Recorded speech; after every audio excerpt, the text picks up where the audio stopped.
নমস্কার বন্ধুরা, কুকিং মম চ্যানেলে আপনাদের সবাইকে স্বাগত জানিয়ে আজকের ভিডিও শুরু করছি।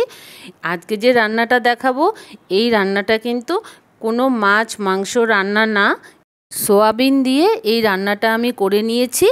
আমি কিন্তু এটা আজকে ফার্স্ট বানালাম, কিন্তু এত ভালো হয়েছিল খেতে। আপনারা দেখতে থাকুন। প্রথমেই এখানে আমি একটা সসপ্যানে জল বসিয়ে দিয়েছি, আর তাতে নুন দিয়ে আমি 2 কাপ সোয়াবিন দিয়ে দিলাম। সোয়াবিনটাকে একটু নরম করে সেদ্ধ করে নেব। তারপরে সোয়াবিনটা যখন সেদ্ধ হয়ে গেছে, কয়েকবার আমি জল দিয়ে ধুয়ে নিয়ে এসেছি। তারপরে ভালো করে চিপে যতটা সম্ভব জল বের করতে পেরেছি সেভাবে আমি মিক্সিতে দিয়ে দিলাম।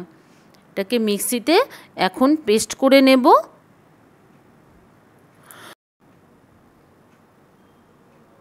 এরকম একটা স্মুথ পেস্ট তৈরি করে নিয়ে এসেছি। এখন একটা প্লেটে আমি ঢেলে নিলাম।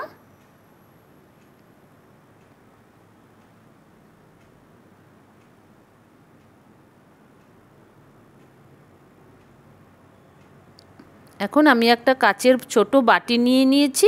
এই বাটিটার মধ্যে আমি 1 বাটি তুলে নিলাম, আর বাদবাকিটা রেখে দিলাম।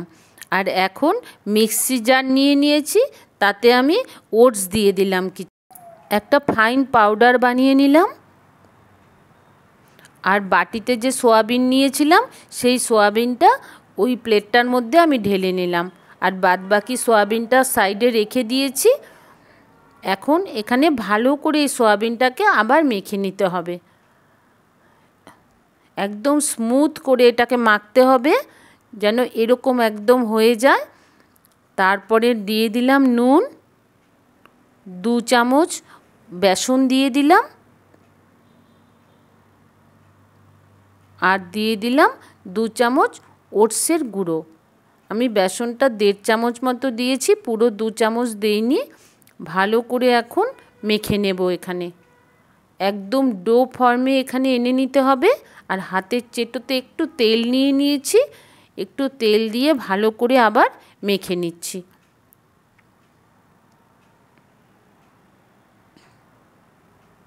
এখন এখান থেকে আমি 3টে লেচি তৈরি করে নিয়েছি। একটু শুকনো ময়দা ছড়িয়ে দিলাম, দিয়ে এখন ভালো করে বেলে নেব। এভাবে কেটে নিচ্ছি।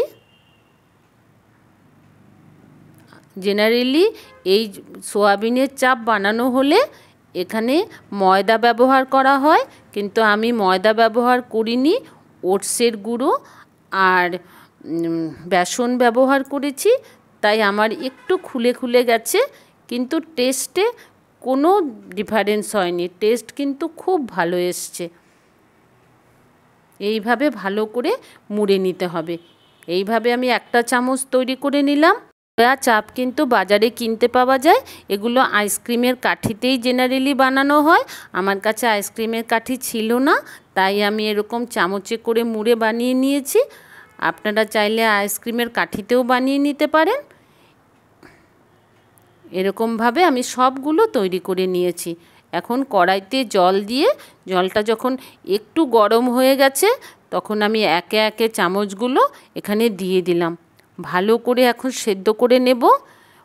আমি হাই ফ্লেমে 5 মিনিট সেদ্ধ করেছি, তারপরে লো ফ্লেমে 5 মিনিট মতো রেখে গরম জলের মধ্যেই রেখে দিয়েছিলাম কিছুক্ষণ।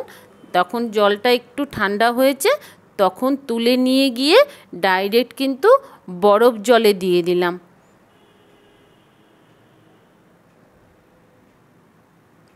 এখন বরফ জল থেকে তুলে নিয়ে এসে আস্তে করে চামচের থেকে খুলে নিতে হবে। এই কাজটা একটু সাবধানে করতে হবে, কিন্তু কোনো অসুবিধে হয় না। এভাবে আমি সবগুলো খুলে নিচ্ছি।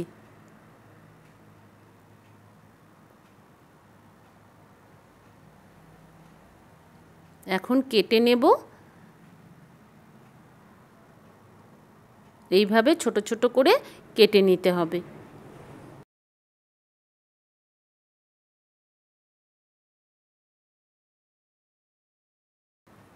এখন কড়াইতে রিফাইন্ড অয়েল বসিয়ে দিলাম। একে একে আমি চাপগুলো দিয়ে দিলাম, ভেজে নেব।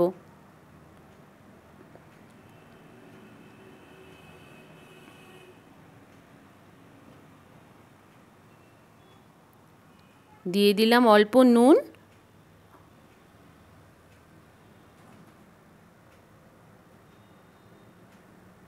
ভালো করে একদম গোল্ডেন ব্রাউন করে ভেজে নিতে হবে। এরকম যখন ভাজা হয়েছে তখন নামিয়ে নিলাম, নামিয়ে নিয়ে আরেকবারও ভেজে নামিয়ে নিলাম। এখন এই বাটিতে নামিয়ে নিয়ে এখন এখানে দিয়ে দিলাম 3 চামচ টক দই, সাথে দিয়ে দিলাম অল্প লঙ্কার গুঁড়ো আর অল্প গরম মশলা। ভালো করে চাপটাকে এখন একটু ম্যারিনেট করে রেখে দেব। চাপটাকে ম্যারিনেট করে রেখে দিলে চাপটা একটু শক্ত শক্ত হয়, তো এই সময় একটু নরম হয়ে যাবে দইয়ে।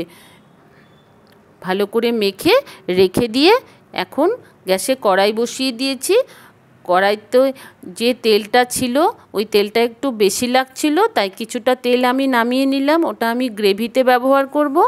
এখন একে একে গরম মশলা দিয়ে দিলাম, লং, এলাচ, দারচিনি, লবঙ্গ আর গোটা জিরে, আর এখানে আদা, রসুন আর কাজু বাটা দিয়ে দিলাম।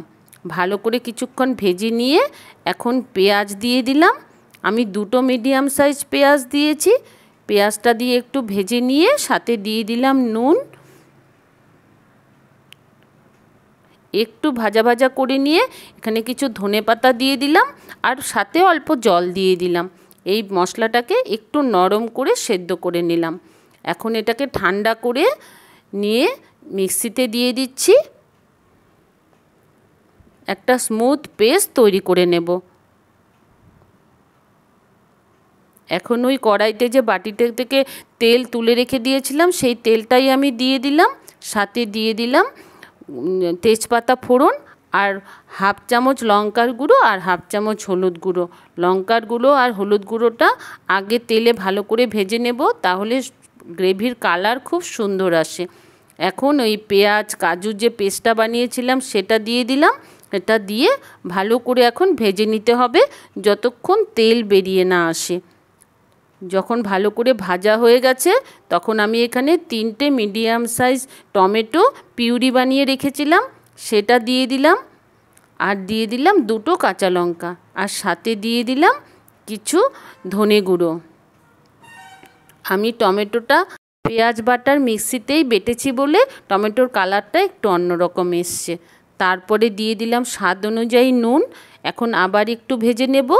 ঢাকা দিয়ে লো ফ্লেম করে দিয়েছি, তাহলে মশলাটা ভাজা তাড়াতাড়ি হয়ে যাবে। এখন ঢাকনা খুলে 2 বাটি জল দিয়ে নিলাম।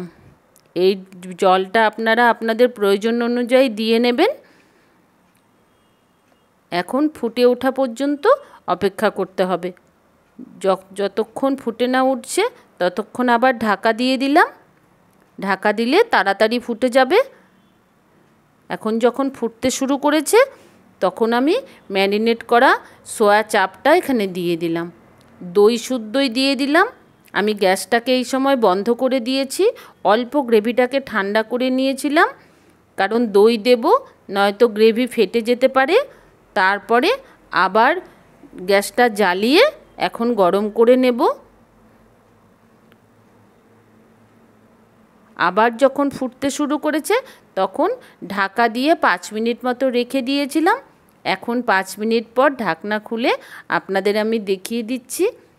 এটা দেখতে যেরকম ভালো হয়েছে খেতেও কিন্তু খুব সুস্বাদু হয়েছে। আজকের আমার ভিডিওটা যদি আপনাদের ভালো লাগে একটা লাইক করে দেবেন। Thank you.